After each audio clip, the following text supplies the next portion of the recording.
Hello everyone, আসসালামু আলাইকুম। Welcome করছি সবাইকে বিন্যাস ও সমাবেশ অধ্যায়ের আজকের ক্লাসে। আজকে হচ্ছে এই চ্যাপ্টারের উপর আমাদের 4th ক্লাস। গত ক্লাসে আমরা চক্রবিন্যাস টপিকটা দিয়ে শেষ করছিলাম। আজকে হচ্ছে আমরা আরও পরবর্তী টপিকগুলোয় যাব। আমাদের জাস্ট ছোট্ট একটা কনসেপ্ট শেখা বাকি আছে, সেটা হচ্ছে পুনরাবৃত্তিমূলক বিন্যাস।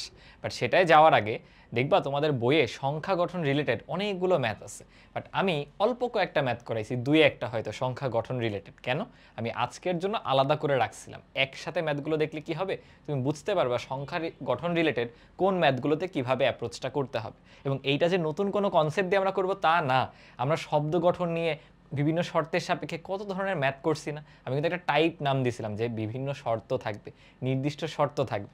আমরা কি করব, আগে শর্তের সাপেক্ষে ঘরগুলো ফিল আপ করবো, এরপর অবশিষ্ট ঘরগুলো ফিল আপ করে ফেলবো।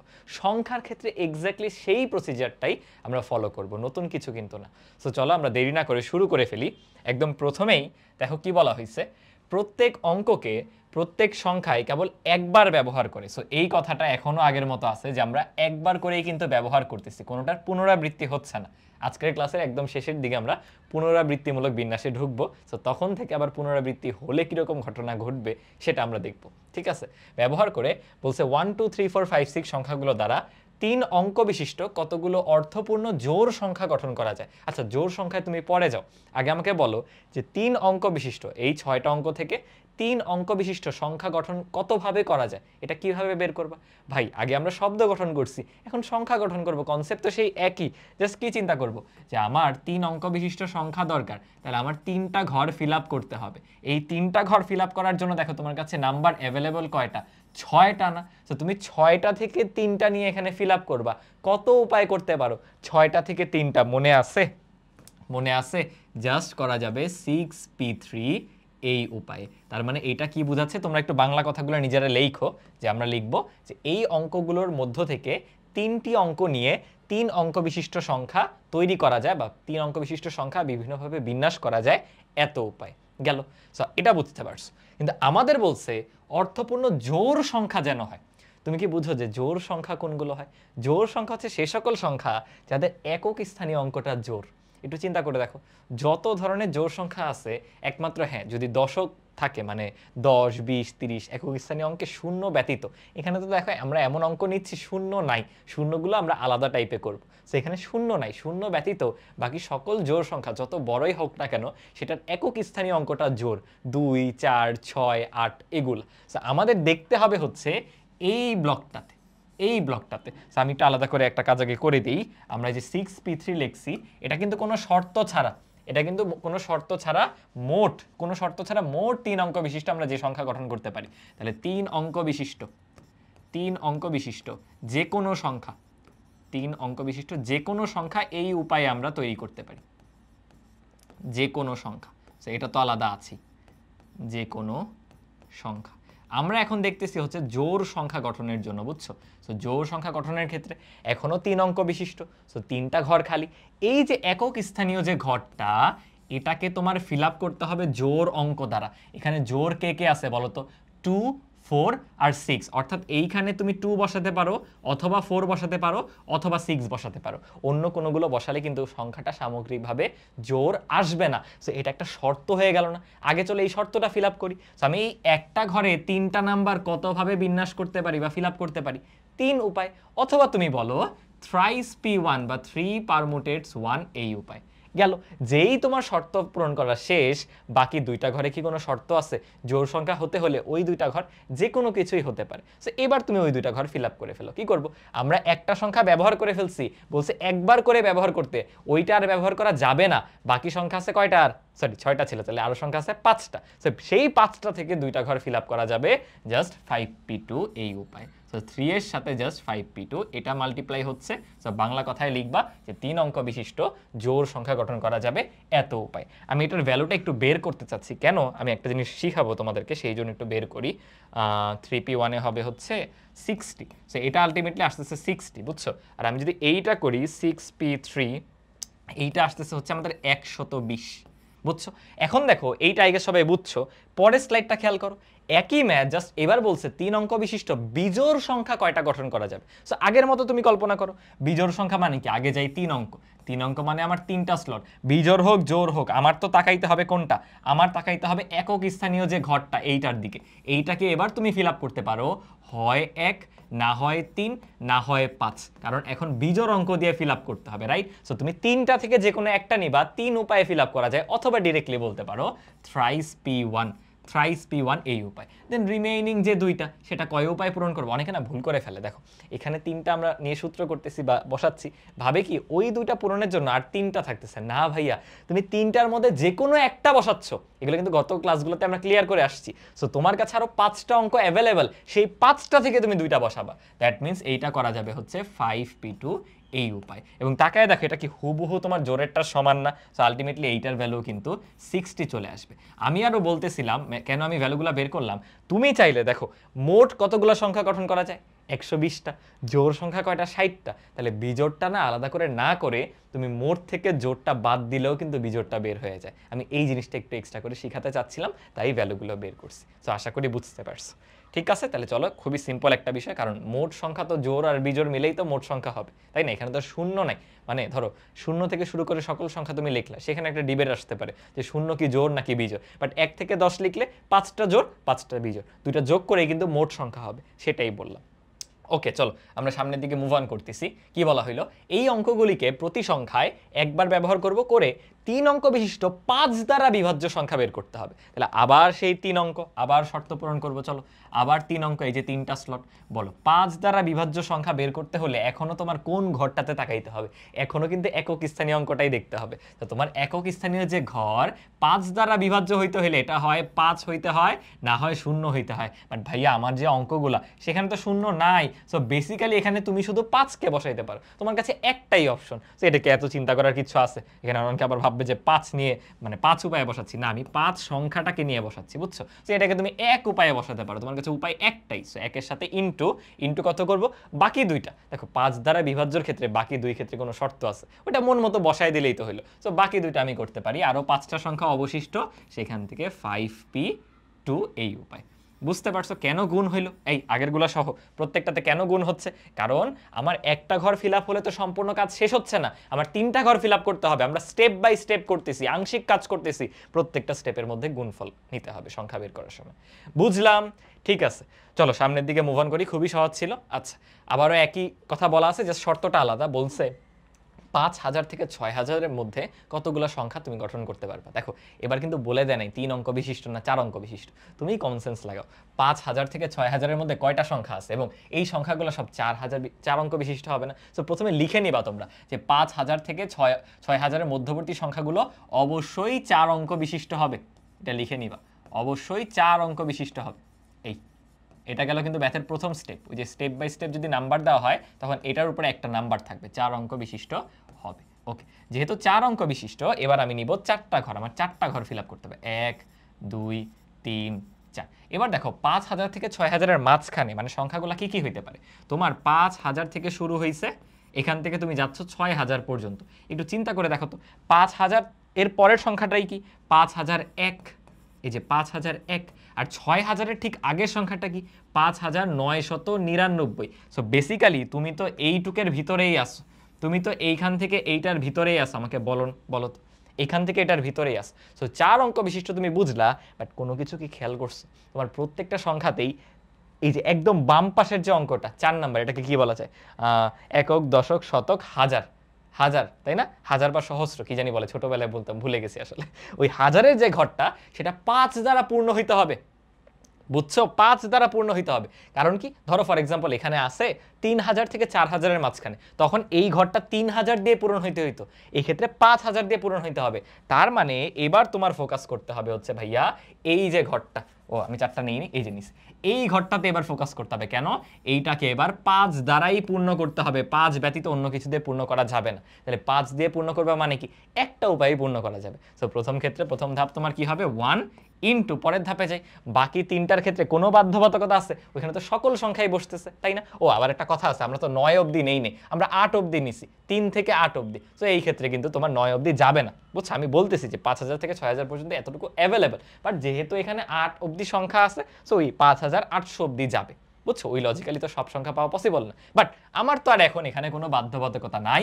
আমার অঙ্ক আছে, দেখো 1 2 3 4 5 6টা, 6টার থেকে আমি 3টা ঘর ফিল আপ করবো। কয় উপায়ে? এই যে ভুল করে ফেলছো তুমি, 6টার মধ্যে এই যে 5কে ব্যবহার করে ফেলছো না, 6টার মধ্যে 5কে ব্যবহার করে ফেলছো না, তাহলে থাকলো আর 5টা। তো 5টা থেকে 3টা ফিল আপ করবা 5p3 উপায়। খুবই ছোট ছোট বিষয়, বাট ভুল করা যাবে না। 5টা থেকে 3টা ফিল আপ করবা 5p3 উপায়। বুঝতে পারছি, খুবই সিম্পল, জাস্ট এই প্রথম যে ঘরটা সেটার উপর শর্ত আরোপ হচ্ছে, সেটা বোঝা লাগতেছে যে 5 দিয়ে শুরু হবে। ওকে, ঠিক আছে, চলো পরেরটায় যাচ্ছি। কি বলা হইলো? ওই আগের মতোই, এবার বলছে 5000 থেকে 6000, সেম ম্যাথ হয়ে গেল না? সেম ম্যাথই তো হয়ে গেল। ও আচ্ছা, এই স্লাইডটা মনে হয় তাহলে ডাবল উঠে গেছে।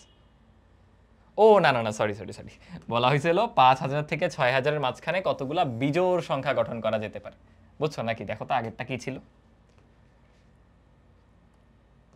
হ্যাঁ দেখো, এই ক্ষেত্রে তোমাকে 5000 থেকে 6000-এর মধ্যে বিজোড় সংখ্যা গঠন করতে বলছে। তাহলে একটু ভাবো ভাইয়া, বিজোড় সংখ্যার ক্ষেত্রে কি ঘটে? বিজোড় সংখ্যার ক্ষেত্রে কি ঘটে? ধরো আমার 5000 থেকে 6000-এর মাঝখানে তুমি তো এতটুকু শিওর যে ভাইয়া আমার 4 অঙ্ক বিশিষ্ট সংখ্যাই হতে হবে। আগের ম্যাথটাতেই দেখলাম যে 5000 থেকে 6000-এর মাঝখানে 4 অঙ্ক বিশিষ্ট সংখ্যা হতে হবে, সেটা ফিক্সড। এবার বিজোড় হতে হলে তোমার এটার উপর কন্ডিশন চলে আসবে, আর একটু আগে এটার উপর তো কন্ডিশন ছিলই। একটু আগে তুমি বলছো এখানে 5 বসতেই হবে, এখানে 5 বসতেই হবে। এইখানে আর কি কি তোমার কাছে অপশন থাকে দেখো তো। বিজোড় কি কি ছিল? বিজোড় ছিল হচ্ছে 3 5 7। ভাইয়া 5কে তুমি ব্যবহার করে ফেলছো, তাহলে এই যে অপশনটা, এখানে এখন হয় 3 না হয় 7 বসাইতে হবে। এখানে কিন্তু আর 5 ব্যবহার করা যাবে না, কারণ 5 প্রথম ঘরটায় বসতে হচ্ছেই। সো এইটা তুমি পূরণ করছো এক উপায় গেল। এইটা পূরণ করবা কত? 3 বা 7, তার মধ্যে যে কোনো একটা, 2 উপায়। অথবা বলতে পারো টোয়াইস p1, কারণ কি 2টা থেকে একটা নিচ্ছ, তাই টোয়াইস p1, রাইট? আর অবশিষ্ট যে 2 ঘর, কোনো ব্যাপার? অনেকে ভুল করবে, দেখো একটা এখানে, 2টা এখানে, 3টা। অঙ্ক ছিল 6টা, 3টা থেকে 3টা চলে গেলে 3টা থেকে না রে ভাই, তুমি 2টার মধ্যে যে কোনো একটা বসাইছো। সো অঙ্ক আরো 4টা অ্যাভেলেবেল আছে, দেখো 1 2 3 4 5 6, 2টা ব্যবহার করে ফেলছো, আরো 4টা থাকতেছে। 4টা থেকে 2টা ঘর ফিল আপ করবা কয় উপায়ে বলো? 4p2, এই উপায়। সো খুবই সহজ, জাস্ট একটু মনোযোগ দিতে হবে, বুঝছো? একটু কনসেন্ট্রেশন ধরে রেখে রেখে কোন জায়গায় কোন শর্ত বলা হয়েছে সেটা ফিল আপ করতে হবে। আজকের ক্লাসে কিন্তু আগের টপিকগুলাই আমরা কন্টিনিউ করতেছি, আগের কনসেপ্টই প্রয়োগ করতেছি, নতুন কিছু কিন্তু নাই এখন অবধি। ওকে, ঠিক আছে, আমি পরের দিকে যাচ্ছি। এবার কি বলা হলো? এবার 5000 থেকে 7000-এর মধ্যে কতগুলো সংখ্যা বের করতে হবে। ওকে, তাহলে 5000 থেকে তোমার 7000-এর মাঝখানে তুমি এরকমও পাবা যে 5001, এখান থেকে 5999 অবধি তো আমরা গেছি, দেন কিন্তু 6000ও আছে, তারপর 6000 থেকে 6999ও আছে, দেন যে হচ্ছে 7000। এর মাঝখানে এই সংখ্যাগুলো আছে। হ্যাঁ অবশ্যই, যেহেতু আমার সব ডিজিট নাই, আমার ডিজিট হচ্ছে 3 আর 8, সো এর মাঝখানে এই ডিজিটগুলো ধারণ করে এমন সংখ্যাই আসবে। সো এখন তোমার বুঝে যাওয়ার কথা যে একক স্থানীয় অঙ্কতে শুধু 5 না, বরং 5 6 দুইটাই আসতে পারে, 7 না কিন্তু। কেন? 5000 থেকে 7000-এর মধ্যে, সো 5 আর 6 দুটোই আসতে পারে একক স্থানীয় অঙ্কে। তাহলে এবং এবং এবং সংখ্যাগুলো অবশ্যই 4 অঙ্ক বিশিষ্ট হতে হবে। ওকে, ঠিক আছে, তাহলে আমি 4 অঙ্ক নিয়ে নিচ্ছি, এই 1, এই 2, এই 3, এই 4। তোমরা কিন্তু পরীক্ষায় এরকম চিত্র আঁকাতে পারো, বুঝছো? টিচাররা তাহলে বুঝবে যে তুমি অ্যাকচুয়ালি বুঝে বুঝে করতেছো। এই যে প্রথম ঘরটা, এখানে তুমি বসাতে পারো যেভাবে লিখবা, হয় 5 না হয় 6। তুমি কি কি বসাতে পারতেছো বলো? হয় 5 না হয় 6। এখানে কয়টা উপায়? 2টা উপায়। অথবা তুমি ডিরেক্টলি বলতে পারো এটা পূরণ করতে পারছো হচ্ছে টোয়াইস p1 উপায় গেল। দেন পরের যে 3 ঘর, তার উপর কোনো শর্ত আছে না? তাহলে আমার সংখ্যা ছিল 6টা, একটা বসাইছি, তাহলে এইটাকে আমি ফিল আপ করতে পারো বাকি 5টা থেকে যে কোনো 3টা উপায়, এই 2টার মধ্যে ফাইনালি জাস্ট মাল্টিপ্লাই করে দাও। দেখছো জাস্ট কি চেঞ্জ আসলো? যে একক তো না, ওই যে সহস্র বা শতকের যে ঘরটা, শতক তো না, হাজারে যে ঘরটা বা 4 নাম্বার ঘরটা, সেটা 5 অথবা 6 দুইটা দিয়েই পূরণ হতে পারে। তো সেটা খেয়াল রেখে বসাতে হবে। বুঝলাম, ঠিক আছে, চলো পরেরটায় যাচ্ছি। আবার আগের মতোই 5000 এবং 7000-এর মধ্যে কতগুলি এবার বিজোড় সংখ্যা গঠন করা যাবে। এইটা কিন্তু একটু ট্রিকি ভাই, ভালো মতো মনোযোগ দাও। আমাকে বলো তুমি এতটুকু কনফার্ম যে 5000 থেকে 7000 পর্যন্ত যে সংখ্যাগুলো আছে সেখানে কিছু সংখ্যা আছে এই রকম, এই যে 5001 থেকে 5999 পর্যন্ত, মানে যাদের এই হাজারের ঘরে 5 আছে। আবার কিছু সংখ্যা আছে যারা এই যে এরকম 6001 থেকে 6999 পর্যন্ত, রাইট? রাইট, যদিও এখানে আমাদের সব ডিজিট নাই, সো যেই ডিজিটের অঙ্কগুলো অ্যাভেলেবল তারা বসবে। সো এইটুকু তুমি আপাতত শিওর, এবং এরা সবাই 4 অঙ্ক বিশিষ্ট। তাহলে আমি আগের মতো 4 অঙ্ক নিয়ে নিচ্ছি, 4টা ঘর, 1টা ঘর, 2টা ঘর, 3টা ঘর, 4টা ঘর। এবার আমাকে বলো তুমি প্রথম ঘরটা কয় উপায়ে ফিল আপ করতে পারো? মাত্রই দেখলাম হয় 5 না হয় 6। তাহলে ভাইয়া এটাকে পূরণ করা যাচ্ছে 2টা উপায়ে, অথবা আমি বলতে পারি 2টা থেকে একটা নিচ্ছি আমি, তাই টুয়াইস p1 এই উপায়ে পূরণ করা যায়। দেন এটা কিন্তু বিজোড় সংখ্যা হতে হবে, মানে এখন একক স্থানীয় অঙ্কের উপর শর্ত চলে আসছে। বলতো বিজোড় সংখ্যা কি কি আছে এখানে? 3 আছে, 5 আছে, 7 আছে। সো হয় 3 বসবে, না হয় 5 বসবে, না হয় 7 বসবে। তোমরা বলবা ভাইয়া এখানে তো 5 বসে পড়ছে, তাহলে তো এখানে শুধু 3 আর 7 বসবে। আমি বলবো না, বুঝো, তুমি বলছো এখানে 5 বসবে, না হয় 6 বসবে। সো ঝামেলায় তো পড়ে গেছো। যদি 5 এখানে বসে, এখানে কিন্তু আর 5 বসবে না। আবার 5 এখানে না বসলে এখানে আবার 5 বসবে। তাহলে এখানে 2টা কেস হয়ে গেল। তোমার 2টা কেসে ভাগ করে করতে হবে, যে 5 এখানে বসতেছে, 5 এখানে বসতেছে না। দ্যাট মিন্স ইস্যুটা কোথায় লাগছে? এই জায়গায়, যে একক স্থানীয় অঙ্কে 3ও বসতে পারে, 5ও বসতে পারে, 7ও বসতে পারে। তাহলে আসো এবার আমরা ইস্যুটা সুন্দর করে সলভ করি। এগুলো তো আমরা রাফে জাস্ট বোঝানোর জন্য লিখছিলাম। এই জিনিসগুলোকে আমি আবার এখানে পাঠিয়ে দিতেছি। আমরা 2টা কেসে ভাগ করে ফেলবো, যেখানে আমাদের হাজারের ঘরে 5 থাকবে আর 5 থাকবে না। চলো কেস 1। কেস 1টা হচ্ছে এই রকম, খেয়াল করো। কেস 1টা হচ্ছে এইরকম, আমি ঘরগুলো নেই, এই যে 1 2 3 4। কেস 1 হচ্ছে আমাদের এখানে 5 বসতেছে, 5 এবং 6 এর মধ্যে এখানে 5 বসতেছে। তখন এই ঘরে হয় 3 বসবে, না হয় 7 বসবে, অন্য কোনো বিজোড় সংখ্যা কিন্তু নাই। সো এটা পূরণ করতে পারো তুমি কয় উপায়ে? 2 উপায়ে, অথবা টুয়াইস p1 উপায়। আর এখানে তো 5 বসাই দিছো, এটা এক উপায়েই করা যায়। আর কোনো উপায় আছে না। মাঝখানের 2টা কয় উপায়ে করা যাবে? তুমি এখানে একজনকে বসাইছো, এখানে একজনকে বসাইছো, 2 জন শেষ, থাকে কয়টা? 4টা। সংখ্যা ছিল 6টা, 6টার মধ্যে বাকি 2টা এখানে বসবে, 4টার মধ্যে বাকি 2টা এখানে বসবে, কারণ 2টা তো কমে গেছে। তাহলে এই 2 ঘরের জন্য হবে 4টা থেকে যে কোনো 2টা, মানে 4p2 উপায়, এই যে এই 2 ঘরের জন্য। সো ফাইনাল আনসার কি আসতেছে বলো? 4p2 into twice p1। তাহলে এটাকে আমি লিখতে পারি এরকম, যে 4p2 ইন্টু হচ্ছে টুয়াইস p1। যদি একটু ভ্যালুগুলো ক্যালকুলেট করি, এখানে হবে 3 4 12, 12 গুণে দেখবা 24টা উপায় চলে আসবে। এবার আসো কেস 2তে যাই। আমরা যাচ্ছি কেস 2তে। কেস 2 কি? যে কেস 2 হচ্ছে আমার যে 4টা ঘর, তার মধ্যে হাজারের ঘরে 5 বসে নাই। হাজারের যে ঘর সেখানে 5 বসে নাই, এই যে এই ঘর, এখানে 5 বসে নাই, 6 বসছে। তো 6 বসলে এখন কিন্তু তোমার এখানে অপশন অনেকগুলো। কি কি? এখানে এখন 3ও বসতে পারে, 5ও বসতে পারে, 7ও বসতে পারে। তোমার 3টা অপশন, অথবা বলতে পারো থ্রাইস p1। ওকে, এবং এটা তো তুমি এক উপায়ে ফিল আপ করছো, এবং মাঝখানে আগের মতোই যে 4টা সংখ্যা বাকি আছে তার মধ্যে যে কোনো 2টা, সো হবে 4p2। আমি যদি এটাকেও একটু ক্যালকুলেট করি ভালো মতো লিখে, এটা কি আসছে আমাদের বলো? 4p2 ইন্টু হচ্ছে থ্রাইস p1, এইটা হবে হচ্ছে 3 4 12, 3 12 হচ্ছে 36। সো কেস 1 থেকে আমরা পাচ্ছি হলো 24, কেস 2 থেকে পাচ্ছি হলো 36। আমাকে বলো তো এখন এই দুইজন থেকে আমি মোটটা বের করতে গেলে যোগ করব না গুণ করব? ভালো মতো চিন্তা করো, যে প্রথমটা দিয়ে আমি পূরণ করে ফেললে আমার পুরো কাজ কিন্তু হয়ে যাচ্ছে। 5 এখানে বসিয়ে ওখানে 3 বা 7 বসিয়ে মাঝখানেগুলো ফিল আপ করলে পুরো কাজ শেষ। একইভাবে 5 এখানে না বসিয়ে 6 বসিয়ে 5 বা 3 বা 7 এখানে বসিয়ে বাকিগুলো ফিল আপ করলেও কাজ হয়ে যাচ্ছে। সো হয় এটা ঘটবে, না হয় এটা ঘটবে, 2টা একসাথে ঘটবে না। বুঝতেছি 2টা একসাথে ঘটবে না, তাহলে এগুলো আমাদের কাছে অপশন, হয় এই অপশন হবে, না হয় এই অপশন হবে। তাহলে 2টা যোগ করতে হবে। সো আমার ফাইনাল যে রেজাল্ট, ফাইনাল যে আনসার, সেটা হবে 2টার যোগফল, দ্যাট মিন্স 24 আর জানি কত 36, 2টা মিলায় ফাইনাল উত্তর চলে আসবে 60। তোমরা ক্যালকুলেশনটা নিজেরা একটু দেখে নিও, ক্যালকুলেশন নিজেরা একটু ঠিকঠাক করে নিও, কনসেপ্টটা বুঝতে পারছো কিনা সেটা দেখো। এটা খুবই গুরুত্বপূর্ণ, বুঝছো? এরকম মাল্টিপল স্টেপস যেগুলো থাকবে, এগুলো বোর্ড পরীক্ষায় চলে আসতে পারে। তোমরা যখন ইঞ্জিনিয়ারিং অ্যাডমিশনে যাবে সেখানে রিটেনে আসবে, বা যেসব জায়গায় ইঞ্জিনিয়ারিং অ্যাডমিশন বাট এমসিকিউ বড় থাকে, টাইম বেশি থাকে, বেশি মার্কের এমসিকিউ, সিকের ওয়েট আগে যেটা হতো এখন হয়তো অনেক জায়গায় রিটেন হয়ে গেছে, কুয়েটে হয়তো আছে, সেসব জায়গায় চলে আসতে পারে। বুঝলাম, ঠিক আছে, চলো সামনে মুভ অন করতেছি, পরের টাইম মুভ অন করতেছি, খুবই ইম্পর্টেন্ট ম্যাথ। ওকে। পরেরটায় মুভ অন করলাম। কি বলা হয়েছে, এই অঙ্কগুলি পুনরাবৃত্তি না করে 5000 থেকে বড় সংখ্যা কতগুলো তুমি গঠন করতে পারবে। এটা কিন্তু আরো ট্রিকি। কেন, দেখো তোমাকে বলে দেয় নাই কয় অঙ্কের, জাস্ট বলছে 5000 থেকে বড় সংখ্যা গঠন কর। এখন 5000 থেকে বড় সংখ্যা গঠনের ক্ষেত্রে কয় ডিজিটের হবে বলে নাই, তোমার কাছে অঙ্ক কয়টা আছে, 6টা। তো তুমি 6 ডিজিট বানাইতে পারো, 5 ডিজিট বানাইতে পারো, 4 ডিজিট বানাইতে পারো।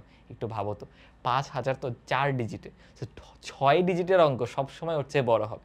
5টা ডিজিট থাকলেও ওর চেয়ে বড় হবে, 4টা থাকলে কিছু অঙ্ক ওর চেয়ে বড় হবে। তাহলে 5 আর 6 দুইটা কিন্তু সবসময় ওর চেয়ে বড়। তো তুমি কয়েকটা কেস পেয়ে গেছো। কি, ধরো কেস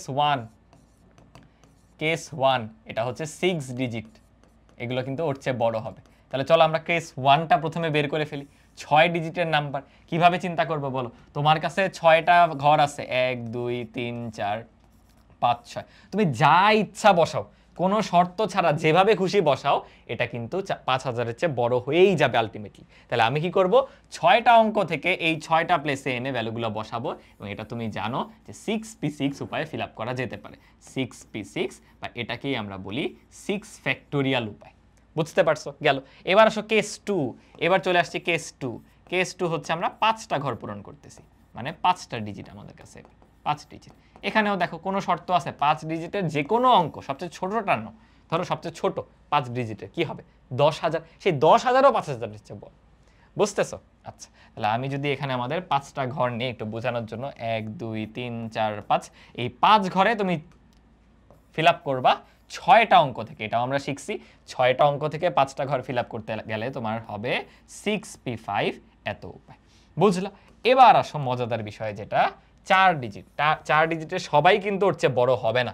এবার আসছি আমরা কেস নাম্বার 3, কেস নাম্বার 03। এটা হচ্ছে যদি 4 ডিজিটের অঙ্ক হয়, 4 ডিজিট, সবাই কিন্তু ওর চেয়ে বড় হবে না। 3000 কি ওর চেয়ে বড়? না কিন্তু বড়। ভাইয়া তাহলে কারা বড় হবে, আমি আগে একটু ঘরগুলা নিয়ে একটু চিন্তা করো। এই এই এই এই, দেখো বড় হতে হলে তুমি যদি এই ঘরে অপশন কি কি আছে 3 বসাও, তাহলে 3000-এর ঘরে কিছু আসবে, বড় হবে 5000 থেকে? না। তুমি যদি এই ঘরে 4 বসাও, বড় হবে 5000 থেকে? না। তুমি যদি এই ঘরে 5 বসাও, এই পরে যে যা ইচ্ছা বসাও, শূন্য তো আর বসানোর সুযোগ নাই, এই অঙ্কগুলো আছে, যা ইচ্ছা বসাও সেটা কিন্তু বড় হয়ে যাবে। 6 বসাইলেও বড়, 7 বসাইলেও বড়, 8 বসাইলেও বড়। মানে এই যে হাজারের ঘরটা, এখানে তুমি 5 6 7 8 এদের যে কাউকেই বসাইতে পারো। মানে তোমার কাছে 4টা উপায় আছে। দ্যাট মিনস তুমি এই প্রথম ঘরটা 4p1 বা 4 উপায়ে ফিল আপ করতে পারো। পুরো কাজ এখনো শেষ হয়নি, বাকি আছে 3টা ঘর। এদের উপর কোনো শর্ত আছে? না রে ভাই, তুমি প্রথমটা ফিল আপ করে ফেলছো, এখন বাকি 3টা ফিল আপ করতে হবে। কি করব, আমার কাছে 5টা অঙ্ক বাকি, 5টা অঙ্ক থেকে এখানে ফিল আপ করা যাবে 5p3 এই উপায়। বুঝছো? এখন ফাইনাল আনসার কি হবে দেখো, হয় এটা ঘটবে, না হয় এটা, না হয় এটা। কেসগুলো আলাদা করে যোগ করতে হবে, কারণ এক একটা আলাদা আলাদা অপশন। বুঝতেছি? তাহলে তোমার ফাইনাল যে উত্তর সেটা হবে 3টার যোগফল, দ্যাট ইজ 6 ফ্যাক্টোরিয়াল প্লাস হচ্ছে 6p5 প্লাস হচ্ছে এটা কত, 4p1 মানে তো 4ই, ইন্টু হলো 5p3। এই হলো আমাদের ফাইনাল আনসার। খুবই গুরুত্বপূর্ণ কিন্তু ম্যাথটা। চিন্তাগুলো করতে পারতেছো এখন নিজে নিজে? ঠিক আছে, আসো পরেরটা চলে আসছি। এতক্ষণ দেখো এখন অবধি আমরা কয়টা, প্রায় 8টার মতো ম্যাথ করছি। এইগুলোর মতোই আরো কিছু ম্যাথ করব, বাট এবার টুইস্ট কি জানো, এতক্ষণ আমাদের শূন্য ছিল না, এখন শূন্য চলে আসবে। শূন্য আসলে না কিছু ঝামেলা আছে। কি ঝামেলা দেখো, আমি পরের ম্যাথটা যাই তখনই বুঝবা। দেখো আমাদের কিছু অঙ্ক দেওয়া আছে এলোমেলো করে, পুনরাবৃত্তি না করে আমরা 4 অঙ্কের শব্দ তৈরি করব। 4 অঙ্কের শব্দ তৈরি করব এবং কয়টা শব্দ গঠন করা যাবে আগে বের করো। 2টা প্রশ্ন তো, আগে চলো প্রথমটা করি। 4 অঙ্ক বিশিষ্ট কতগুলো শব্দ তুমি গঠন করতে পারবে? দেখো একটু ভাবো, তুমি 4 অঙ্ক বিশিষ্ট শব্দ তৈরি করবা, তোমার মাথায় আসতে পারে ভাইয়া কোনো শর্তই তো দেয় নাই, তাহলে আমি মন মতো ফিল আপ করে দিব। না রে ভাই, এই যে প্রথম ঘরটা, এখানে তুমি সব বসাও, বাট শূন্য যদি নিয়ে এখানে বসাও তাহলে এরকম আসবে 0 6 7 9। এটা কি 4 ডিজিটের নাম্বার হইলো নাকি 3 ডিজিটের হয়ে গেল? 3 ডিজিট না। দ্যাট মিনস তোমার শূন্য নিয়ে এই প্রথম ঘরটা বা হাজারের ঘরে বসানো যাবে না। বুঝছো? সো শর্তটা দেয় নাই, বাট অঙ্কগুলোর মধ্যে শূন্য থাকলে এই শর্তটা অটোমেটিক চলে আসে, মানে শূন্য ব্যবহার করা যাবে না। তাহলে আমরা কি বুঝলাম, এই প্রথম ঘরে 1 2 3 4 5 6, 6টা অপশনের মধ্যে আমার 5টা অপশন আছে, অথবা 5p1 উপায়ে আমি এটা ফিল আপ করতে পারি। বুঝলাম। দেন বাকি তিনটার উপরে কোনো সমস্যা নাই, তুমি নিজের মন মতো ফিল আপ করে দাও। বাট কয়টা, প্রথমে একটা যেহেতু ফিল আপ করে ফেলছো, তোমার অঙ্ক একটা কমে 5টা আছে, সো 5টা থেকে 3টা ঘর তুমি ফিল আপ করতে পারবা 5p3 এই উপায়ে, এবং ফাইনালি দুইটার মধ্যে গুণ করে দিতে হবে। এটাই কিন্তু আমাদের 1 নাম্বারের আনসার। বুঝছি। এবার আসো 2 নাম্বার দেখি। 2 নাম্বারে কি বললো? 2 নাম্বারে বলছে কতগুলার এককের স্থানে শূন্য থাকবে। দেখছো, একটা শর্ত দিয়ে দিস যে তুমি 4 অঙ্ক বিশিষ্ট সংখ্যায় গঠন করো, বাট একক স্থানে যাতে শূন্য থাকে। তাহলে একক স্থানে শূন্য থাকতে হলে কি করতে হবে বলো তো? এই যে ঘরটা, এই প্রথম ঘরে ওরাই বলে দিছে শূন্য ব্যতীত কিছু বসানো যাবে না। তাহলে এটা তো ভাই আমি একটা উপায়ে ফিল আপ করতে পারছি, এখানে তো আর এক্সট্রা কোনো উপায় নেই। দেন পরবর্তীতে তোমার এই 3 ঘরের উপর কোনো ঝামেলাই নাই। কেন ঝামেলা করছিল কে? শূন্যই তো ঝামেলা করছে, ওরেই আমি এককে বসাই দিছি। আর কোনো প্রবলেম আছে না ভাই? তাহলে আমার সংখ্যা যে 5টা, সেই 5টা থেকে 3টা ঘর আমি ফিল আপ করে দিব 5p3 এই উপায়, এবং এটাই আমাদের আনসার, কারণ 1 দিয়ে গুণ করলে তো তাই থাকবে। বুঝলাম। সো শূন্য থাকলে কি প্রবলেমগুলো হতে পারে আশা করি টুকটাক আইডিয়া হয়েছে। আমরা আরও ম্যাথ করতেছি, ক্লিয়ার হতে থাকবে। চলো সামনের দিকে মুভ অন করতেছি। কি বলা যে এদেরকে আমরা একবার করে ব্যবহার করব। এবার হচ্ছে 5 অঙ্কের শব্দ তৈরি করব। বুঝছো? দেখো কি বলা, 5 অঙ্কের শব্দ তৈরি করব বলছে। সেখানে কতগুলিতে অর্থপূর্ণ বিজোড় সংখ্যা হবে। আমরা 5 অঙ্ক বিশিষ্ট শব্দ তৈরি করব যেখানে অর্থপূর্ণ বিজোড় সংখ্যা হতে হবে। তাহলে আমি আগে 5টা ঘর নিয়ে নিই, দেখো যেগুলো আমরা ফিল আপ করতে চাই। 1 2 3 4 5। এখন আমাকে বলো যে তোমার এই সংখ্যাটাকে 5 অঙ্ক বিশিষ্ট বিজোড় সংখ্যা হতে হলে এই যে একক স্থানীয় যে ঘরটা, এখানে কি কি বসানো যাবে? বিজোড় অঙ্কগুলো বসানো যাবে। অনেকে বলতে পারো ভাইয়া শূন্য কি বসানো যাবে নাকি যাবে না, আমি বুঝতেছি না। একটু ভাবো তো, ধরো একটা সংখ্যা 10,000 বা 1000, লাস্টে শূন্য আছে। শূন্য থাকলে কিন্তু সেটা জোর হয়ে যায়। তো তোমাকে জোর বললে তখন তুমি শূন্যকে এখানে বসাতা। তো শূন্য কিন্তু এমনিতেই কনসিডারেশনে আসতেছে না। দ্যাট মিনস তুমি এই ঘরে বসাতে পারবা বিজোড় যে সংখ্যাগুলো। বিজোড় সংখ্যাগুলো কোথায় আমাদের অঙ্কগুলো? এই যে দেখো, 5 একটা 3 একটা, মাত্র 2টাই বিজোড় অঙ্ক, বাকি সব কিন্তু জোর, এবং শূন্য বসালেও কিন্তু জোর হয়ে যাবে। তাহলে এই ঘরটা আমি ফিল আপ করতে পারি হয় 5 দিয়ে না হয় 3 দিয়ে। এই ঘরটা আমি ফিল আপ করতে পারি হয় 5 দিয়ে না হয় 3 দিয়ে। তাহলে কয়টা উপায়ে ফিল আপ করতে পারলাম? 2টা উপায়, বা বলতে পারো 2টা থেকে একটা এনে ফিল আপ করবো, মানে টুয়াইস p1 উপায়, একই কথা। এবার আসো প্রথম ঘরটায়। কেন? ওই যে বলছিলাম শূন্য যেখানে যেখানে আছে প্রথম ঘরে ও ঝামেলা করবে। প্রথম ঘরে শূন্য বসানো যাবে না। তাহলে অঙ্ক ছিল কয়টা? 1 2 3 4 5 6, 6টার মধ্যে থেকে বাকি 5টা এনে বসানো যাবে। এই তো ধরা খেয়ে যাবে, এই তো ধরা খেয়ে যাবে ভাইয়া। তুমি অলরেডি একটা অঙ্ক এখানে বসায় ফেলছো না, সে এটাও বাদ, শূন্যও বাদ, আছে 4টা অঙ্ক। দ্যাট মিনস 4টা উপায় ফিল আপ করতে পারবা, বা সরাসরি বলো 4p1 এই উপায়। দেন আর কোনো বাধ্যবাধকতা নাই, এই মাঝখানের ঘরটা তুমি ফিল আপ করতে পারো। তোমার অঙ্ক এখন বাকি থাকে 4টা। বলতে পারো ভাই আগেও 4টা ছিল এখনো 4টা। আগে তো 4টা ছিল, শূন্য বাদ দিয়ে রাখছিলা, আর এখন ব্যবহার করে ফেলছো 2টা, তাই থাকে 4টা, তার মধ্যে 3টা ঘর ফিল আপ করো। তাহলে 4p3 উপায়ে সেটা ফিল আপ করতে পারবা। এদের মধ্যে আমাদের গুণ দিয়ে দিতে হবে। এই হলো আমার ফাইনাল আনসার। বুঝলাম। সো বিজোড়েরটা আমরা আগেও করে আসছি, জাস্ট শূন্যের জন্য এই জায়গাটায় একটু ট্রিকি বিষয় আছে, এটা লক্ষ্য করতে হবে। ক্লিয়ার? ঠিক আছে, ঠিক আছে, চলো আমরা সামনের দিকে মুভ অন করতেছি। কি বলা হইলো? আমরা অঙ্কগুলোকে একবার ব্যবহার করব, ব্যবহার করে 5 অঙ্ক বিশিষ্ট এবার অর্থপূর্ণ জোড় সংখ্যা গঠন করব। অর্থপূর্ণ জোড় সংখ্যা গঠন করব। তাহলে আমি 5টা ঘর নিচ্ছি, দেখো এই হলো 1 2 3 4 5। আমাকে বলো 5 অঙ্ক বিশিষ্ট হতে হলে এই শুরুর যে ঘরটা, এখানে শূন্য বসানো যাবে। সো আগে থেকেই মাথায় রাখো এখানে শূন্য কিন্তু বসবে না, নাহলে 5 অঙ্ক বিশিষ্ট থাকবে না। সো প্রথম যে ঘর, এটা শূন্য নেওয়া যাবে না এখানে। ওকে, দেন যেহেতু বলছে জোড় সংখ্যা, এই একক স্থানীয় অঙ্কটায় জোড় সংখ্যাগুলো বসাতে হবে অথবা শূন্য বসাতে হবে। কেন? একটু ভাবো, 10 20 এগুলো কি জোড় সংখ্যা না? সো একক স্থানীয় অঙ্কে শূন্য থাকলে বা জোড় অঙ্ক থাকলে সেই সংখ্যাটা জোড় সংখ্যা হয়ে যায়। তার মানে এই জায়গাতে শূন্য বসানো যাবে, অথবা আমাদের দেখো তো আর কি কি অপশন আছে, 2 আছে, তাকে দেখো মাত্র 2টা বিজোড় সংখ্যা, একটা 5 একটা 3, এছাড়া বাকি সবই কিন্তু জোড়। তো তুমি বসাতে পারবা হচ্ছে 2 অথবা 6 অথবা 8। সো এর মধ্যে থেকে তোমার 4টা অপশন, আর এখানে সব কিছুই বসাতে পারবা, বাট শূন্য বসানো যাবে না। এখন কিন্তু একটা ডিবেট হয়ে গেছে, সমস্যা হয়ে গেছে। একটু আগে দেখলাম না আমাদের কেসে ভাগ করে একটা ম্যাথ করা লাগছে, এই ক্ষেত্রে তাই করতে হবে। কেন? একটু লক্ষ্য করো, তুমি শূন্যকে বাদ দিয়ে অপশন কল্পনা করবা কখন? যদি এখানে শূন্য না বসিয়ে থাকো। আর শূন্যকে অলরেডি বসিয়ে ফেললে আলাদা করে শূন্যকে আবার বাদ দেওয়ার কোনো কারণ নেই। বুঝতেছো? সেখানে যখনই দুইটা শর্তের মধ্যে ওভারল্যাপ হয়ে যাবে তখনই ঝামেলা, তখনই দুইটা কেসে ভাগ করে নাও। দুইটা শর্তের মধ্যে ওভারল্যাপ হইলে বা একজন আরেকজনের সাথে ক্ল্যাশ করলে, খুবই ইম্পর্টেন্ট কিন্তু এই ম্যাথটা ভাইয়া, তখনই আমাদের কেসে ভাগ করে নিতে হবে। তার মানে আমরা এখান থেকে দুইটা কেস পাচ্ছি, কি একটা হলো শূন্য এই জায়গায় বসছে, একটা শূন্য এই জায়গায় বসে নেই। বুঝতেছি? তাহলে দেখো আমার কেস ওয়ান আমি যদি বাংলায় একটু লিখি, একক স্থানীয় অঙ্কে শূন্য বসেছে, একক স্থানীয় অঙ্কে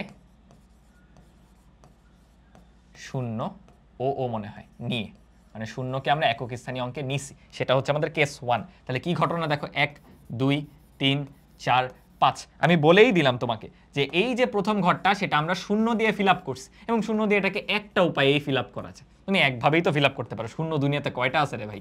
শূন্যতে একটাই আছে। গেল, এবার বলো বাকি চারটার উপর তোমার কোনো ধরনের শর্ত আছে? কোনো ধরনের সত্যই তো নাই। কেন? তুমি শূন্য বসানোতে অলরেডি সেই যে সংখ্যাটা সেটা জোর হয়ে গেছে, এবং শূন্য যেহেতু ব্যবহার করে ফেলছো, আমরা প্রত্যেক সংখ্যা দেখো একবার মাত্রই ব্যবহার করতে পারবো। তার মানে শূন্যকে নিয়ে আর এইখানে বসানো যাবে না। দ্যাট মিনস আমার এই চিন্তাও নাই যে এই শূন্য সামনে বসে সংখ্যাটাকে ছোট বানায় ফেলতে পারে, 5 অঙ্কের সংখ্যা 4 অঙ্ক বানায় দিতে পারে, ওই ঝামেলাও নাই। দ্যাট মিনস এই চারটা ঘর তুমি মন মতো ফিল আপ করতে পারো। কত উপায়ে? সংখ্যা ছিল 6টা, তার মধ্যে শূন্য ব্যবহার করে ফেলছো, থাকে 5টা, সেই 5টা থেকে 4টা ঘর ফিল আপ করা যাবে 5p4 উপায়। আমরা অলরেডি দেখে আসছি। তাহলে কেস 1 থেকে তুমি ভ্যালুটা পাইলা 5p4। ভাইয়া যদি এটাকে একটু ক্যালকুলেট করি, ভ্যালুটা আসবে 5p4 মানে হচ্ছে 120। তাহলে কেস 1 থেকে আমরা পাইছি 120। বুঝতে পারছো? এবার আসো কেস 2। কেস 2 হচ্ছে একক স্থানীয় অঙ্কে শূন্য নাই। কেস 2 তে হচ্ছে একক স্থানীয় অঙ্কে শূন্য নাই, শূন্যকে নেই। একক স্থানীয় অঙ্কে শূন্য বাদে, বুঝছো? মানে জোর হতে হবে, তো শূন্য বাদে অন্য সংখ্যাগুলো নিয়েও তো জোর হওয়া পসিবল, সেটা করি। এই যে অপশন কিন্তু 0 2 4 2 6 8 এরা সবাই ছিল, 1 2 3 4 5। তো শূন্য না থাকলে তুমি এই ঘরটা ফিল আপ করতে পারো বাকি উপায়গুলো দিয়ে, অর্থাৎ 2 6 8 দিয়ে, যেহেতু জোর হতে হবে। তো এটা ফিল আপ করা যায়, হয় 2, না হয় 6, না হয় 8। তাহলে বলো তিনটা উপায় না? তো সরাসরি বলতে পারো 3, অথবা বলা যায় 3p1 এই উপায়। 3p1 এই উপায় গেল। এবার কিন্তু ঝামেলা, যেহেতু শূন্যকে এখনো ব্যবহার করো নাই, শূন্য কিন্তু দৌড়াদৌড়ি করতেছে, এই আমি এখানে বসবো, বাট তুমি বলবা না, শূন্য তোমাকে বসানো যাবে না, এখানে শূন্য বাদ দিয়ে বসাইতে হবে। শূন্য বাদে অন্য যা সংখ্যা আছে, সংখ্যা ছিল 6টা, একটা এখানে ব্যবহার করে ফেলছো, হয়ে গেছে 5টা, শূন্য বাদ কয়টা থাকে? 4টা। তার মানে এইটাকে ফিল আপ করা যাবে 4 উপায়ে, অথবা 4টা অঙ্ক থেকে একটা ঘর, দ্যাট ইজ 4p1 উপায়। বুঝলাম? এবার মাঝখানে তিনটার মধ্যে কোনো ঝামেলা নাই, এখানে একটা ব্যবহার করছি, এখানে একটা ব্যবহার করছি, কারো উপর কোনো রেস্ট্রিকশন নাই। অঙ্ক থাকে লেফট 2টা, 4টা 2টা ব্যবহার করে ফেলছি, 4টা থাকে লেফট, তার মানে তার থেকে আমি 3টা ফিল আপ করতে পারবো 4p3 এই উপায়। সো ফাইনাল আনসার হবে কিন্তু এই প্রত্যেকটার মধ্যে গুণ। কেন? আমরা পুরো 5 অঙ্কের সংখ্যা গঠন করতে গিয়ে এই ডিজিট, এই ডিজিট, এই 3 ডিজিট ধাপে ধাপে করতেছি, আংশিক কাজ। সো এদের মধ্যে কিন্তু গুণ করতে হবে। তাহলে এখান থেকে ভ্যালু আসবে, আমি যদি ক্যালকুলেটটা করি, আমাদের 4 3 2, এখানে হচ্ছে 4, আর ফাইনালি হচ্ছে 3। সো ক্যালকুলেশনটা একটু নিজেরা কইরো। এখানে সবগুলো গুণ করার পর 288 আসার কথা, বুঝছো? 120 আর 288। সো আমাদের ফাইনাল যে আউটকাম সেটা হবে কিন্তু এই দুইটার যোগফল। কেন যোগ করতেছি? তুমি যখন এইটা ফলো করে সংখ্যাটা গঠন করলা, পুরো কাজ শেষ। এইটা ফলো করলে সংখ্যা গঠন করলেও কাজ শেষ। সো হয় এটা ঘটবে, না হয় এটা ঘটবে, দুইটা একসাথে ঘটবে না, একটা কাজের অংশ না দুইটা, হয় এটা পুরো কাজ, না হয় এটা পুরো কাজ। সো দুইটা আলাদা আলাদা অপশন, এটা অথবা এটা, সেসব ক্ষেত্রে যোগ করতে হয়। দেন আমার ফাইনাল আনসার হবে দুইটার মধ্যে যোগফল। যোগ করলে খুব সম্ভবত 408, না? করে দেখো নিজেরা, ঠিক আছে? 120 যোগ হচ্ছে 288 করে ফাইনাল উত্তরটা নিজেরা বলে ফেলো, আর বাংলা কথাগুলো অ্যাকর্ডিংলি তো লিখতেই পারবা। ঠিক আছে, ওকে, চলো সামনে মুভ অন করি।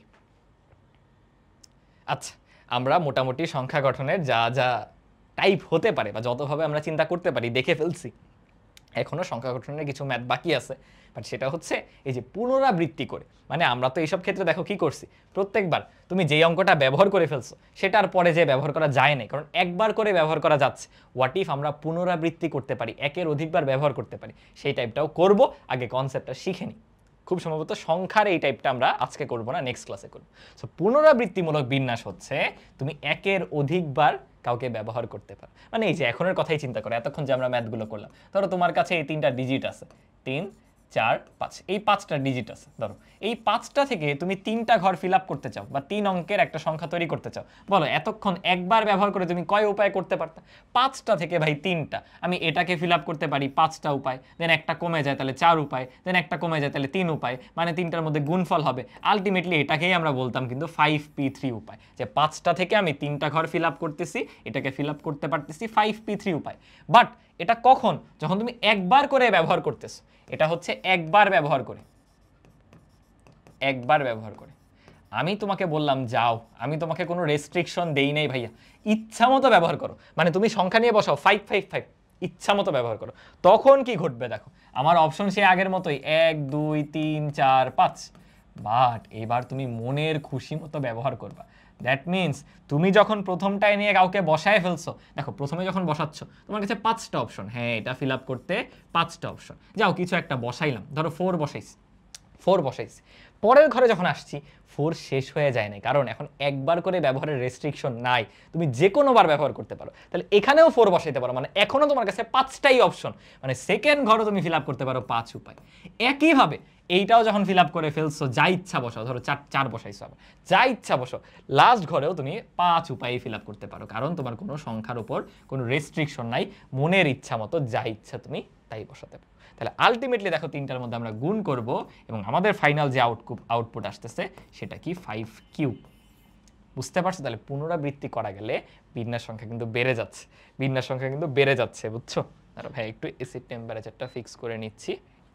অলরাইট, ঠিক আছে। তাহলে আগে যেখানে আমরা একবার করেই ব্যবহার করতে পারতাম, অনেক রেস্ট্রিকশন ছিল আমাদের উপর, তখন আমরা এই ফর্মুলা অ্যাপ্লাই করতাম। বাট এখন দেখো পাওয়ারে চলে যাচ্ছে, যে তোমার 5টা অঙ্ক ছিল, 3টা ঘর ফিল আপ করতেছ, 5 পাওয়ারে 3। সূত্রটা কি হবে আমরা আরেকটু অবজার্ভ করি, আস্তে আস্তে দেখে ফেলবো, আস্তে আস্তে দেখে ফেলবো। ফর এক্সাম্পল আমি এই স্লাইডটাকে একটু কপি করে নিব, নিয়ে আরেকটা উদাহরণ আমি দেখতে চাই, নাকি কপি না করি, এগুলোকে সাইডে নিয়ে নিলেই স্পেস আছে, স্পেস আছে। সো এটা হচ্ছে আমি এখানে নিচ্ছি। এক্ষেত্রে কিন্তু আমরা ইচ্ছা মতো ব্যবহার করছি, বুঝছো? ইচ্ছা মতো, ইচ্ছা মতো ব্যবহার করতে পারছি। ধরো ইংরেজি অ্যালফাবেট কয়টা বলো তো? ইংরেজিতে অ্যালফাবেট কয়টা আমাদের?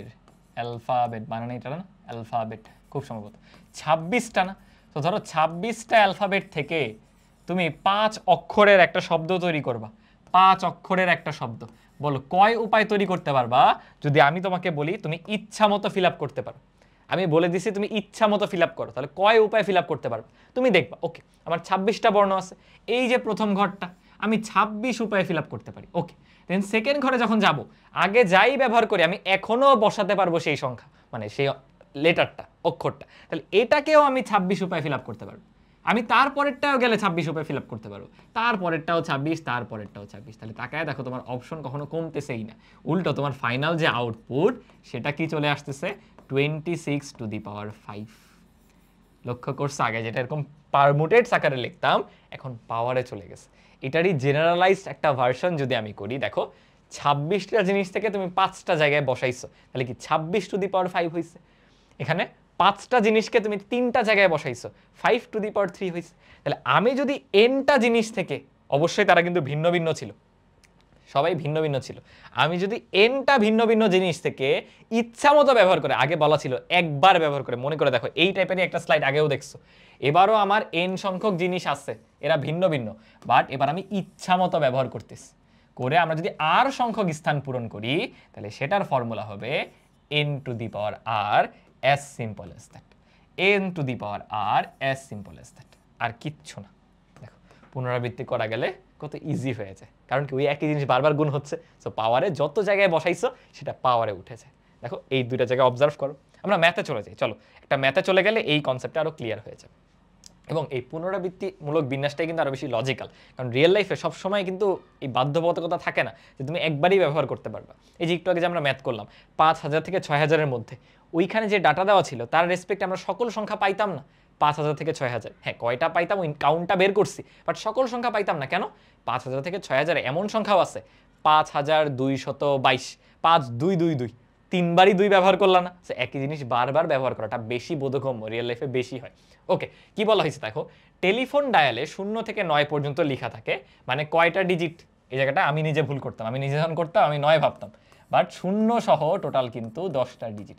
আইসিটি পড়ে ফেললে এগুলো দেখবা তোমরা বুঝে যাবা, ওই যে নাম্বার সিস্টেম পড়ো না ডেসিমাল, তখন সবাই বুঝে যায় 10টা, এমনিতে অনেকে ভুল করে ফেলে। ওকে, যদি ঢাকা শহরে টেলিফোনগুলি 7 অঙ্ক বিশিষ্ট হয়, 7 অঙ্ক বিশিষ্ট হয়, তাহলে কতগুলি তুমি টেলিফোন সংযোগ দিতে পারবে, মানে কয় টাইপের নাম্বার হইতে পারে টেলিফোনের, এটাই বুঝাইছে। তাহলে একটু চিন্তা করো, তোমার নাম্বার হলো 7টা ঘর, 1 2 3 4 5 6 7।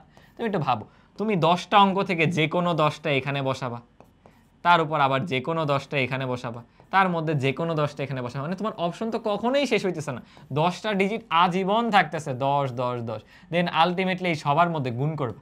তাহলে ভাইবা দেখো, এটা কি এত ভাবার কিছু আছে? জাস্ট বাংলা লিখবা যে এই শর্ত পূরণ করে টেলিফোন সংযোগ দেওয়া যাবে 10 two the power 7, 10 two the power 7।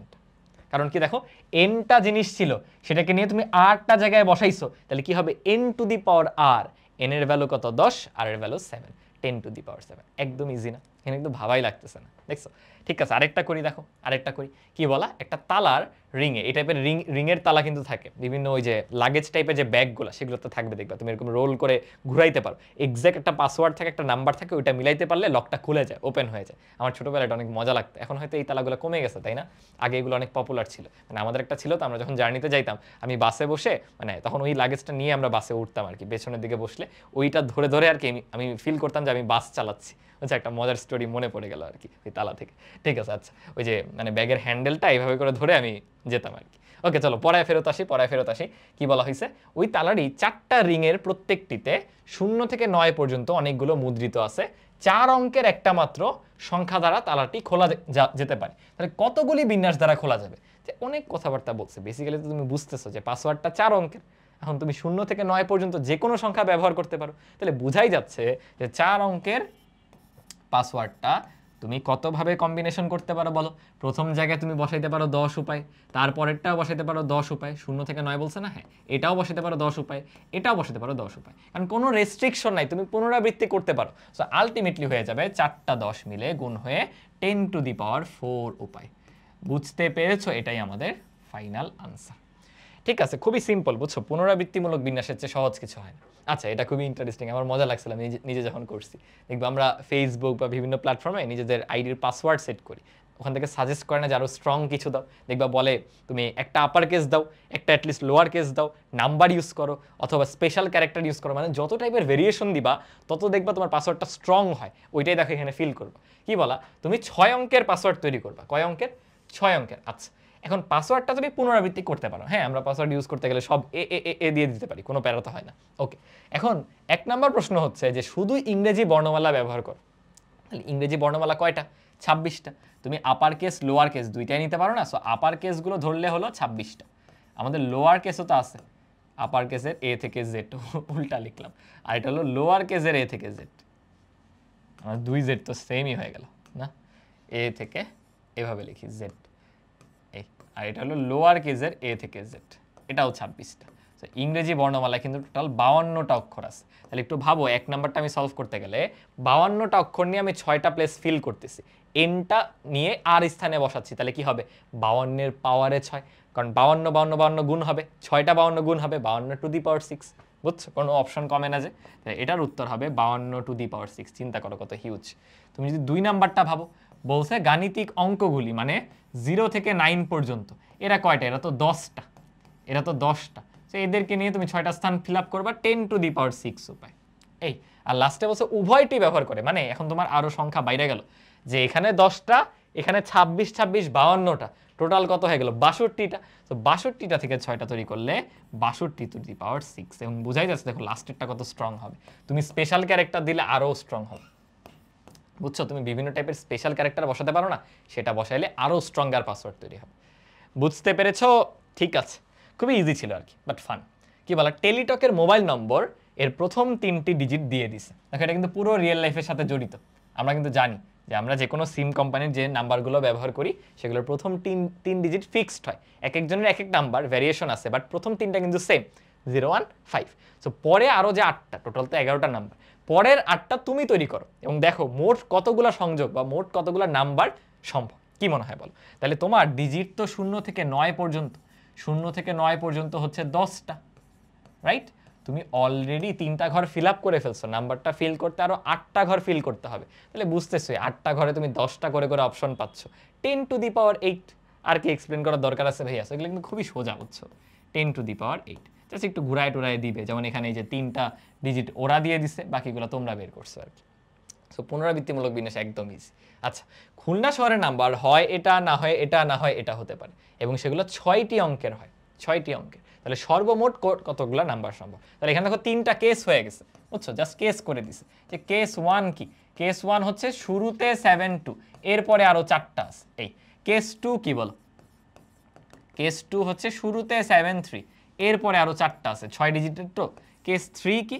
Case 3 হচ্ছে শুরুতে 76, এরপরে আরো 4টা আছে। মন মতো তুমি যে কোনো 4টা নিয়ে বসাও।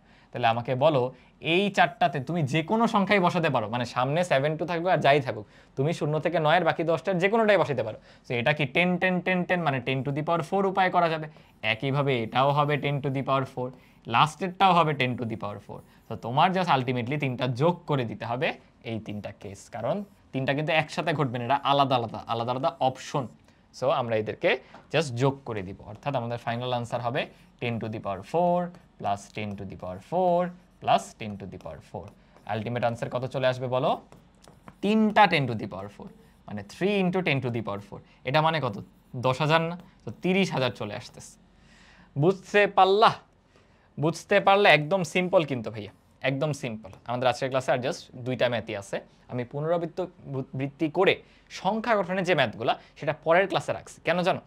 এই পাশ আর এই পাশ, দুই পাশে আমরা এক পাশে পুনরাবৃত্তি করব, এক পাশে করব না, এবং ডিফারেন্সগুলো দেখবো যে 2টা ম্যাথে কেমন ডিফারেন্স হয়। কারণ দেখো তোমার যখন পরীক্ষায় আসবে ওরা কি বলে দিবে যে এটা পুনরাবৃত্তির অঙ্ক, এটা পুনরাবৃত্তি না করে অঙ্ক? না, তোমার ইনস্ট্যান্ট ডিসিশন নিতে হবে। যেমন আজকের ক্লাসে পড়তেছো, তুমি জানো ভাই এখন সব ম্যাথ পুনরাবৃত্তি, তোমার মাথা ওইভাবে প্রিপেয়ার হয়ে আছে। আর পরীক্ষায় কিন্তু যখন তখন যে কোনোটা আসতে পারে। সো হ্যাঁ, তুমি তো ক্লু পাবে, একটা হলো একবার ব্যবহার করে, আরেকটা হচ্ছে ইচ্ছা মতো ব্যবহার করে। ওই ক্লুটা আমরা পাচ্ছি, রাইট? বাট আমি এমনভাবে ট্রাই করবো যে দুই পাশে 2টা ম্যাথ করবো, একটা ইচ্ছা মতো ব্যবহার করে, একটা পুনরাবৃত্তি করে, তাহলে মাথায় জিনিসগুলো বসে যাবে। ওকে, দেখো কি বলা হয়েছে, একটা পদের জন্য 3জন প্রার্থী আছে, ধরো নির্বাচন হচ্ছে, তোমার প্রার্থী আছে 3জন, আর 5জন লোক হচ্ছে ভোট দিবে। বুঝছো, একটা মজার মনে পড়লো, অনেক কাছাকাছি না 3 আর 5? যদি এমন হয় ধরো প্রার্থী 5জন আর ভোটার হচ্ছে 3জন, মানে ভোটারের চেয়ে প্রার্থী বেশি।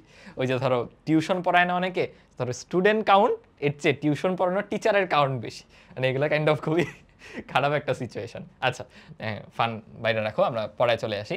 একটা পদের জন্য 3জন প্রার্থী আছে আর 5জন লোক আছে, তাদের ভোটে একজন নির্বাচিত হবে। তারা কত প্রকারে ভোট দিতে পারে? এই যে দেখো এখানে একটু স্ট্রাগল করবে যে ভাই এতক্ষণ তো বুঝছি যে কোনটা কোন জায়গায় গুণ হবে, এখানে বুঝছি যে 10টা ডিজিট দিয়ে আমি 4টা জায়গায় বসাবো, বাট এখন এই 5 আর 3 কোনটা যে কার সাথে কই বসাবো কিছুই বুঝতেছি না। একটু ভাবো, তোমার একজন প্রার্থী সবাইকেই ভোট দিতে পারে না। একজন প্রার্থী কিন্তু সবাইকেই কি বলতেছে, মানে একজন প্রার্থীকে সব ভোটারই কিন্তু ভোট দিতে পারে। মানে এমন না যে এই ভোটার ওকে দিয়ে ফেলছে মানে অন্যরা ভোট দিতে পারবে না, অন্যরাও পারবে। বুঝতেছো? অন্যরাও পারবে।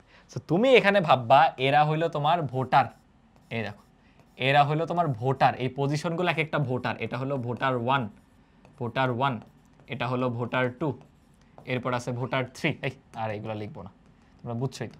Voter 1, voter 2, voter 3, voter 5। এটা 1, এটা 2, 3, 4, 5, আমাদের 5টা ভোটার আছে। বলো প্রথম যে ভোটার সে কত উপায়ে কাউকে ভোট দিতে পারে? প্রার্থী 3জন, 3জনের মধ্যে যে কোনো একটা ভোট দিবে। সো এটাকে কিন্তু সে 3 উপায়ে দিতে পারে। দেখো 3টা উপায়। দ্বিতীয় জনের কাছে আসলাম, সে কি বলবে না প্রথমজন একে ভোট দিয়ে দিছে তাই আমি আর একে ভোট দিতে পারবো না? না, একজন সেম প্রার্থীকে কিন্তু সবাই ভোট দিতে পারে। তো ও করবে কি, ও বলবে আমি 3জনের মধ্যে যে কোনো কাউকে দিতে পারি, তারপরের জন্য যে কোনো একজনকে দিতে পারে, তারপরের জন্য যে কোনো একজনকে দিতে পারে, মানে সবার কাছেই 3টা করে অপশন। তাহলে 5 জনের কাছে 3টা অপশন, মানে আলটিমেট রেজাল্ট, আলটিমেট এতগুলো উপায় ভোট দেওয়া যেতে পারে, সেটা হচ্ছে 3 টু দি পাওয়ার 5। তাহলে দেখো তোমাদের এতক্ষণ ধরে আমি শিওর একটা মিসকনসেপশন মাথায় ঢুকছে যে ভাইয়া অঙ্কগুলায় দেখছি নিচে ছোট হয় পাওয়ারে বড় হয়, 10 টু দি পাওয়ার 4, এরপর ওখানে দেখো 10 টু দি পাওয়ার 8, তারপরে এখানে দেখো 62 টু দি পাওয়ার 6, নিচে বড় উপরে ছোট, এরকম মনে হচ্ছে না? এটা করা যাবে না, কারণ দেখো এই ক্ষেত্রে কি চলে আসছে, নিচে ছোট উপরে বড়। সো ইউ নেভার নো কখন কি হবে, তোমার কনসেপ্ট প্রয়োগ করে ম্যাথটা করতে হবে। সহজে কিভাবে বুঝবো, পরের ম্যাথটা করে আমি গাইড করে দিচ্ছি, পরের ম্যাথটাকে করে নি। কি বলা হলো বলো, 3টি পুরস্কারের জন্য একটি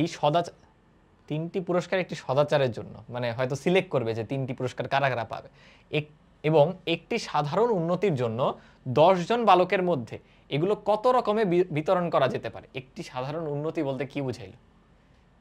3টি পুরস্কারের, একটি সদাচারের জন্য এবং একটি ক্রীড়ার জন্য।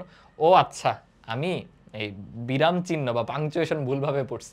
3টি পুরস্কার, তার মধ্যে একটা হলো সদাচারের জন্য মানে ভালো আচরণের জন্য, একটা হলো ক্রীড়ার জন্য, আর একটা হলো সাধারণ উন্নতির জন্য। বুঝছো, 3টা পুরস্কার আছে। প্রার্থী কয়জন বলো? প্রার্থী আছে 10 জন। তাহলে এখান থেকে বলো কত উপায়ে তুমি পুরস্কার ডিস্ট্রিবিউট করতে পারো। একটু ক্রিটিক্যাল, কিন্তু আমি সময় নিচ্ছি, তোমরা একটু ভাবো। স্পুন ফিট করলে হবে না ভাই, আমি যদি সব ধরে ধরে স্পুন ফিট করে দেই তাহলে হবে কি, চামচ দিয়ে খাওয়াই দিলেই করতে পারবা, আর নিজে থেকে করতে গেলে কিন্তু পারবা না। বুঝছো? তাহলে দেখো আমার পুরস্কার 3টা, বুঝো। প্রথম পুরস্কার একজন পেয়ে গেলে বাকিরা কিন্তু আর প্রথম পুরস্কার পাবে না। সো একটা পুরস্কার অনেকে পেতে পারে না, একটা পুরস্কার একজনই পাবে, একটা পুরস্কার একজনই পাবে, বুঝতেছ? বাট একজন মানুষ কিন্তু অনেকগুলা পুরস্কারও পেতে পারে। মানে এমন হতে পারে যে একজন এতই ব্রিলিয়ান্ট 3টা পুরস্কার পেয়ে গেছে। আগেরটায় দেখো এমন কিন্তু হয়েছিল যে একজনই 3জনকে ভোট দিতে পারে, এমন হয় না, বাট একই প্রার্থীকে 3জনই ভোট দিতে পারে। তো দেখো যারা দিতে পারে তারা হলো ওই সংখ্যার বা ওই ডিজিটের অপশনের মতো হয়ে যায়, বুঝতেছো? তেমনি তোমার মাথায় আসা উচিত যে এই যে 10 জন বা একজনই 3টা পুরস্কার পেতে পারে। সো পুরস্কারগুলো যেটা পাওয়া যায় সবাই, পুরস্কারগুলো হবে ওই ডিজিটের মতো বা এই যে অপশন, 3টা পুরস্কার। তোমার কিন্তু মাথায় এটাই প্রবলেম হয়েছে যে 10টা অপশন নিব না 3টা অপশন নিব। 3টা অপশন নিব কেন? আবার সামারি করতেছে, আগে একটু আমার সাথে মিলা অঙ্কটা। তাহলে দেখো 3টা পুরস্কার আছে। প্রথম পুরস্কার 10 জনের মধ্যে যে কোনো জনই পাইতে পারে, তাহলে 10 জন। এই ধরো একজন পেয়ে গেছে, সে কি দ্বিতীয় পুরস্কারটা পাবে না? অবশ্যই পেতে পারে, ওটা আরেকটা ভিন্ন কাজের জন্য, ওইটাও সে পেতে পারে। তার মানে দ্বিতীয় পুরস্কারও 10 জনের মধ্যে যে কেউ পেতে পারে, তৃতীয় পুরস্কারও 10 জনের মধ্যে যে কেউ পেতে পারে। তাহলে ফাইনাল আনসার আসতেছে 10³ বা 10⁻³ সো এখন তোমাদের ঝামেলা লাগবে, ভাইয়া এন কোনটা আর কোনটা বুঝবো কিভাবে? মানে ওই যে এনটা জিনিস 8টা স্থানে বসালে পুনরাবৃত্তিমূলক বিন্যাস হলে n⁻r আসে। সো কোনটা নিচে কোনটা পাওয়ারে, কোনটা এন কোনটা আর বুঝবো কিভাবে? মনে রাখবা, যে জিনিসটা অনেকে পেতে পারে, অনেকে নিতে পারে, অনেকে লাভ করতে পারে, সেটা হয়ে যায় কিন্তু তোমার পাওয়ারে, সেটা হয়ে যায় পাওয়ারে, সেটা আর হয়ে যায়, নাকি সেটা এন হয়ে যায়?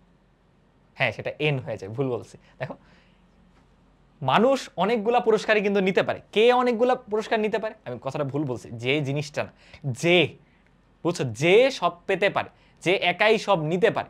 দেখো মানুষরা সবগুলো পুরস্কার নিতে পারতেছিল, 10 জন ছাত্র ছিল, ওরা সবাই যে কোনো পুরস্কারই নিতে পারতেছিল, তাই ওরা হবে এন। তাহলে যে সব নিতে পারে, যে সব পেতে পারে, সে হবে এন। একটা মনে রাখো, যে সব পেতে পারে সে হবে এন। আমি মিলাই দিচ্ছি, দেখো তাহলে 10 জন বালক, যে কোনো একজন সবগুলা পুরস্কারই পেতে পারে, তাহলে বালক সংখ্যা হবে এন। তাই দেখো n⁻r, এটা 10 এখানে হয়েছে। আগেরটাই যাই। বলো আমার প্রার্থী কয়জন ছিল? 3জন। একজন কি সবার ভোট পেতে পারে না? অবশ্যই পেতে পারে। তাহলে যে সবারটা পাচ্ছে বা অনেকগুলা নিতে পারতেছে সে হবে এন। প্রার্থী কয়জন ছিল? 3জন। দেখো 3⁵, ওইটাই এন হয়ে গেছে। বুঝছো? আগেরটাই যাই। দেখো এখানে আমরা সংখ্যা গঠন করতেছিলাম, কেন নিচে 10 গেছে জানো? এই যে একটা ঘর, এই একটা ঘরে কিন্তু যে কোনো সংখ্যাই বসতে পারে, 10টা সংখ্যাই বসতে পারে, মানে 10টা সংখ্যাই প্রত্যেকটা ঘরে বসতে পারে, 10টা সংখ্যাই প্রত্যেকটা ঘরে ঘরে বসতে পারে। তাহলে ওই যে ডিজিটগুলো 10, সেটাই এন হয়ে যাবে, কারণ সে সবগুলাতেই বসতে পারতেছে। তাহলে যে সব নিতে পারে, যে সব জায়গায় বসতে পারে, তারা সবসময় এন হয়ে যায়।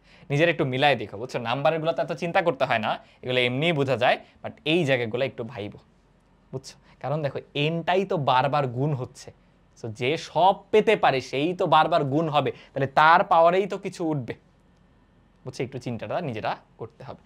এই ছিল মোটামুটি আমাদের আজকের class. Thank you so much তোমাদের সবাইকে। আমি মানে চেষ্টা করতেছি যে আমি যে পড়াচ্ছি বা আমি গাইড করে দিচ্ছি, এই জিনিসটা যেন স্পুন ফিডের মতো না হয়, একটু নিজেরা চিন্তা করতে হবে। এবং এই চ্যাপ্টারটা একবার দেখলা করলা, কয়েকদিন পরে কিন্তু ভুলে যাবে যদি প্র্যাকটিসটা না কর। সো প্রথমবার পড়ার সময় আবার এমন করো না একটা না পুরো প্লেলিস্ট দেখে ফেলছো, ধাপে ধাপে ক্লাসগুলো করো। এক বসায় সর্বোচ্চ 2টা ক্লাস দেখো, এরপর নিজে যে একটু প্র্যাকটিস করো অঙ্কগুলো, সেম অঙ্কগুলো আবার নিজে না দেখে করো। দেখবে কয়েকদিন চলে গেলে কিন্তু ভুলে যাই, মেমোরিতে থাকে না, কারণ নতুন পড়তেছো, তো নিজে থেকে একটু প্র্যাকটিস করতে হবে।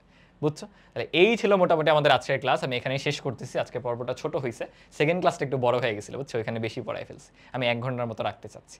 অলরাইট, ঠিক আছে, তাহলে শেষ করতেছি এখানে। আল্লাহ হাফেজ সবাইকে, আসসালামু আলাইকুম।